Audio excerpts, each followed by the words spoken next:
هم زمونږ دی، دا قوم هم زمونږ دی، عمران خان هم زمونږ دی، افضل مروت خان هم زمونږ دی، دا فوج پاکستان آرمی هم زمونږ ده، د دې دا جوانان هم زمونږ دي، دا د ملک چې شهیدان دي دا هم زمونږ دي، او دا ملک چې نن اختلاف بیا کوم ځای دی جی؟ اختلاف زمونږ صرف او صرف ذهنیت دی.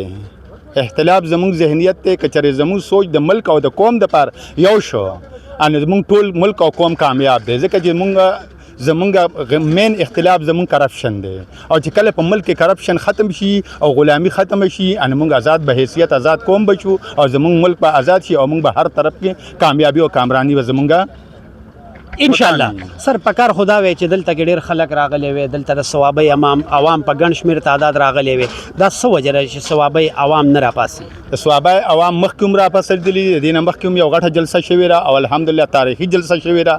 د دې نه بعد به هم راپاسي، اوس هم راپاسي، او بیا هم راپاسي. د ثوابي قوم چې نن دا ډېر غیرتي قوم دی، ان شاء الله، او دوی کې یو خپل جذبه ده، او دوی کې د ملک دپاره جذبه ده. د ملک دپاره ډېرې غټې قربانۍ د پښتونخوا علاقې ورکړي، که هغه قبایلي علاقه ده، که د سوات علاقه ده، که د یوسفزۍ علاقه ده، که د خیبر پښتونخوا علاقه. سوال دا دلته لیډرشپ کې دلته په خپلو کې څه اختلافاتي داغې په وجه چې دی او ویل کیږي دا چې لیډرشپ لوکل لیډرشپ چې دی هغوی منع کړی دی، او ډیفینټلی د هغې ریزن هم تاسو ته ښکاري کني په ډېر ګڼ شمېر تعداد به دلته کې عوام وي. اختلافات خو ګوره هر ځای کې وي، د دوه ورونو یو بل سره اختلافات وي، خو د هغې سوچ ځکه یو بل سره نه ملایي. کله چې د هغې یو سوچ ملاو شي که نه، یو بل سره سوچ یو شي، د هغې اټومیټیکلی اختلاف ختم شي.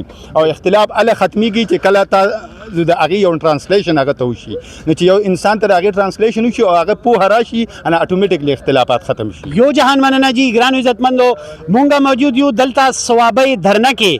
دا ثوابي دھرنا حقیقي آزادي ټایګرز، او دا هغه ټایګرز دي چې د عمران خان صاحب سره مینه خوره کړې ده، په زمان پارک کې د کارکونز وخت تیر کړی دی، او دا هغه کارکون دي چې د دوی نه دا برداشت نه کړی شوه چې زمونږ یو خوږ انټرنیشنل لیډر هغه پابند سلاسل دی، د هغه سره ظلم کیږي، د هغه سره زیاتې کیږي، هغه سره زیاتې کیږي، د انصافۍ سره هغه قید دی.